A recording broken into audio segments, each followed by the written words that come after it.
नमस्कार दोस्तों, एजुकेशन 24 में आपका स्वागत है। दोस्तों आज का वीडियो आप सभी के लिए बहुत ही खास होने वाला है, क्योंकि आज के इस वीडियो में हम लोग जानेंगे कि बीए परीक्षा में कितना नंबर आने पे पास होते हैं, कितना नंबर आने पे फेल होते हैं और कितना नंबर आने पे बैक लगता है। पूरा डिटेल में इस वीडियो के अंदर हम लोग जानेंगे। तो आइए देर न करते हुए वीडियो को शुरू करते हैं और सब कुछ डिटेल में जानते हैं। दोस्तों सबसे पहले हम लोग ये जानेंगे कि बीए परीक्षा में अगर पास होना है तो बीए परीक्षा में पास होने के लिए कितना नंबर लाना होगा। तो दोस्तों मैं आपको बता दूं कि अगर आप बीए परीक्षा में पास होना चाहते हैं तो बीए परीक्षा में पास होने के लिए आपको अपने मार्क्स का 36% नंबर लाना होगा। यानी कि अगर आपका 100 नंबर का पेपर होता है तो आपको पास होने के लिए 100 का 36% यानी कि 36 नंबर लाना होगा। अगर आपका 80 नंबर का पेपर होता है तो आपको पास होने के लिए 80 का 36% यानी कि 29 नंबर लाना होगा। अगर आपका 75 नंबर का पेपर होता है तो आपको पास होने के लिए 75 का 36% यानी कि 27 नंबर लाना होगा। उसी तरीके से अगर आपका 60 नंबर का पेपर होता है तो आपको पास होने के लिए 60 का 36% यानी कि 22 नंबर लाना होगा। और अगर आपका 50 नंबर का पेपर होता है तो आपको पास होने के लिए 50 का 36% यानी कि 18 नंबर लाना होगा।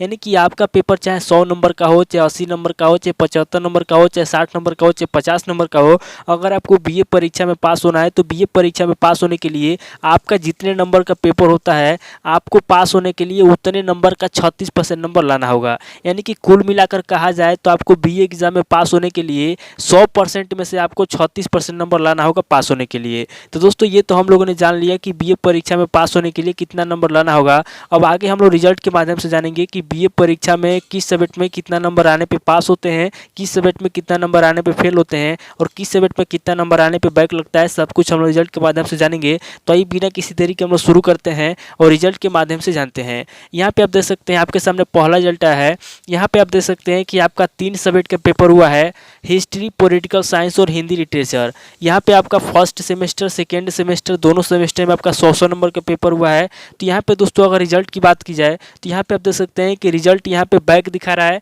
यानी कि यहाँ पे बैक लगा है। और बैक किस में लगा है तो बैक यहाँ पे पॉलिटिकल साइंस के फर्स्ट सेमेस्टर सेकेंड सेमेस्टर में बैक लगा है। तो यहाँ पे दोस्तों हम लोग देख लेते हैं कि बैक कैसे लगा है। तो यहाँ पे दोस्तों अगर आप देखेंगे तो यहाँ पे आपका फर्स्ट सेमेस्टर सेकेंड सेमेस्टर दोनों सेमेस्टर में 100 नंबर का पेपर हुआ है। तो यहाँ पे हिस्ट्री की बात की जाए तो यहाँ पे आप देख सकते हैं कि हिस्ट्री के अंदर आपका फर्स्ट सेमेस्टर में 100 में से 48 नंबर आया है और सेकेंड सेमेस्टर में 100 में से 42 नंबर आया है। यानी कि हिस्ट्री के अंदर आपका फर्स्ट सेमेस्टर सेकेंड सेमेस्टर दोनों सेमेस्टर में पासिंग नंबर आया है, क्योंकि दोनों सेमेस्टर में आपका 36 नंबर से ऊपर आया है। अब पॉलिटिकल साइंस की बात की जाए तो यहाँ पे आप देख सकते हैं कि पॉलिटिकल साइंस के अंदर आपका फर्स्ट सेमेस्टर में सेकेंड सेमेस्टर में दोनों सेमेस्टर में एब्सेंट दिखा रहा है, यानी कि पॉलिटिकल साइंस का दोनों सेमेस्टर में पेपर नहीं दिया गया है। अब हिंदी लिटरेचर की बात की जाए तो यहाँ पे आप देख सकते हैं कि हिंदी लिटरेचर के अंदर आपका फर्स्ट सेमेस्टर में 100 में से 42 नंबर आया है और सेकेंड सेमेस्टर में 100 में से 72 नंबर आया है। यानी कि हिंदी लिटरेचर के अंदर आपका दोनों सेमेस्टर में पासिंग नंबर आया है, क्योंकि दोनों सेमेस्टर में आपका 36 नंबर से ऊपर आया है। तो यहाँ पे दोस्तों रिजल्ट के अंदर बैक क्यों दिखा रहा है और बैक किस में लगा है। तो यहाँ पे दोस्तों बैक आपका पॉलिटिकल साइंस के फर्स्ट सेमेस्टर सेकेंड सेमेस्टर में लगा है।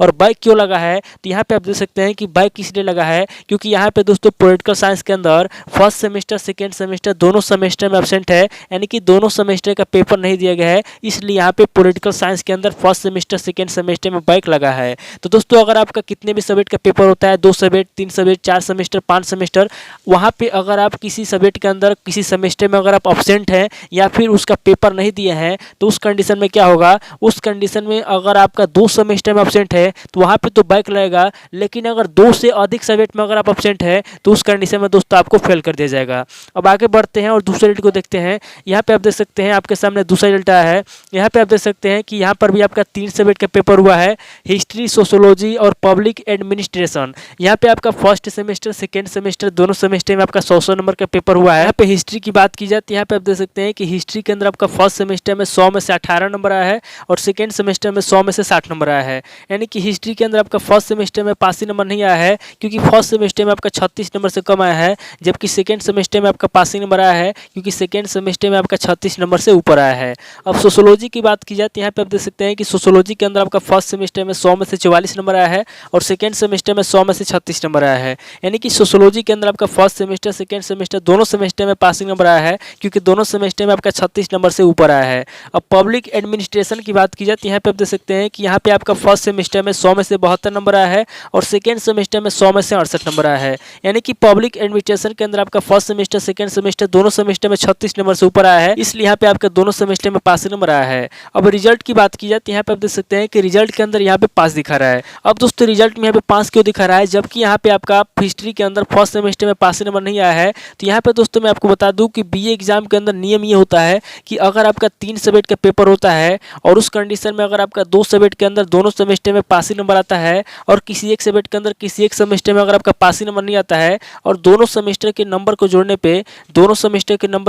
फर्स्ट सेमेस्टर सेकेंड सेमेस्टर दोनों सेमेस्टर के नंबर को जोड़ने पे अगर आपका 72 नंबर से ऊपर आता है तो उस कंडीशन में दोस्तों आपको पास कर देता है। तो यहाँ पे दोस्तों आप देख सकते हैं कि यहाँ पे आपका 3 सब्जेक्ट का पेपर हुआ है जिसमें आपका 2 सब्जेक्ट के अंदर दोनों सेमेस्टर में पासिंग नंबर आया है और एक सब्जेक्ट के अंदर आपका एक सेमेस्टर में पासिंग नंबर नहीं आया है, लेकिन दोनों सेमेस्टर के नंबर को जोड़ने पे यहाँ पे आपका 72 नंबर से ऊपर आया है, यानी कि यहाँ पे 18 नंबर 60 नंबर को जोड़ेंगे तो यहाँ पे आपका 78 नंबर हो जाएगा। तो यहाँ पे दोस्तों दोनों सेमेस्टर के नंबर को जोड़ने पे यहाँ पे आपका 72 नंबर से ऊपर होने की वजह से यहाँ पे इसको पास किया गया है। तो इस बात को याद रखिएगा कि अगर आपका 3 सब्जेक्ट का पेपर होता है और 2 सब्जेक्ट के अंदर दोनों सेमेस्टर में पासिंग नंबर आता है और किसी एक सब्जेक्ट के अंदर किसी एक सेमेस्टर में पासिंग नंबर नहीं आता है और दोनों सेमेस्टर के नंबर को जोड़ने पे अगर आपका 72 नंबर से ऊपर आता है तो उस कंडीशन में आपको पास कर दिया जाएगा। अब आगे बढ़ते हैं और तीसरे रिजल्ट को देखते हैं। यहाँ पे आप देख सकते हैं आपके सामने तीसरा रिजल्ट आया है। यहाँ पे आप देख सकते हैं कि आपका 3 सब्जेक्ट का पेपर हुआ है, पॉलिटिकल साइंस, सोशियोलॉजी और ज्योग्राफी। यहाँ पे आपका पॉलिटिकल साइंस और सोशियोलॉजी के अंदर आपका दोनों सेमेस्टर में 100 नंबर का पेपर हुआ है और ज्योग्राफी के अंदर आपका दोनों सेमेस्टर में 75 नंबर का पेपर हुआ है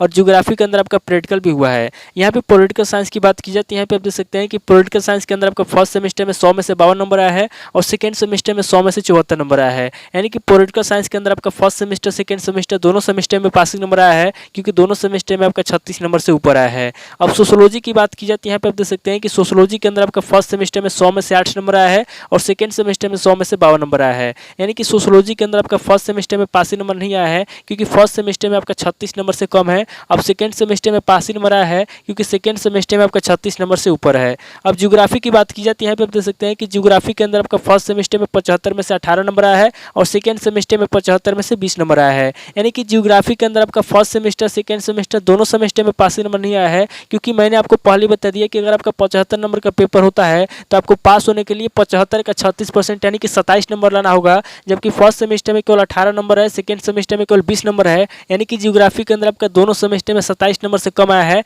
इसलिए ज्योग्राफी के अंदर आपका दोनों सेमेस्टर में पासिंग नंबर नहीं आया है। अब यहाँ पे ज्योग्राफी के अंदर जो प्रैक्टिकल हुआ है, अगर प्रैक्टिकल की बात की जाती है, यहाँ पे आप देख सकते हैं कि ज्योग्राफी के अंदर 50 नंबर का प्रैक्टिकल हुआ है जिसमें से 50 में से 43 नंबर मिला है, यानी कि प्रैक्टिकल के अंदर अच्छा खासा नंबर मिला है। अब रिजल्ट की बात की जाती है, यहाँ पे आप देख सकते हैं कि रिजल्ट में फेल दिखा रहा है। अब यहाँ पे फेल क्यों दिखा रहा है और फेल कैसे हुआ है ध्यान समझिए। यहाँ पे आप देख सकते हैं कि यहाँ पे आपका सोशियोलॉजी के अंदर और ज्योग्राफी के अंदर 2 सब्जेक्ट को मिला करके यहाँ पे आपका 3 सेमेस्टर में पासिंग नंबर नहीं आया है, तो यहाँ पे आपका 3 सेमेस्टर में पासिंग नंबर ना आने की वजह से यहाँ पे इसको फेल किया गया है। तो इस बात को याद रखिएगा कि अगर आपका 3 सब्जेक्ट का पेपर होता है और उसमें से अगर आपका 2 सब्जेक्ट के अंदर 3 सेमेस्टर में पासिंग नंबर नहीं आता है तो उस कंडीशन में दोस्तों आपको फेल कर दिया जाएगा। अगर आपको बीए एग्जाम में पास होना है तो बस आपको एक बात याद रखना होगा कि अगर आपका जितने भी नंबर का पेपर होता है, आपका 100 नंबर 60 नंबर 80 नंबर 50 नंबर जितने भी नंबर का पेपर होता है, आपको क्या करना है, उतने नंबर का आपको 36% नंबर पास होने के लिए लाना है। यानी कि अगर आपका 50 नंबर का पेपर होता है तो आपको 50 का 36% नंबर क्या करना है, पास होने के लिए लाना है।